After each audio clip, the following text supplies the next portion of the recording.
Lo sapevi che con Order Sender puoi configurare decine di preferenze per adattare l'app alle esigenze della tua azienda? Puoi personalizzare il PDF degli ordini scegliendo layout, colori, font e informazioni da visualizzare.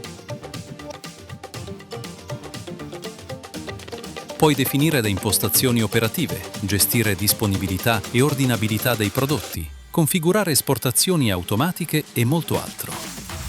Hai anche il controllo sulle statistiche di vendita, decidendo quali dati considerare per il calcolo dell'ordinato e delle performance.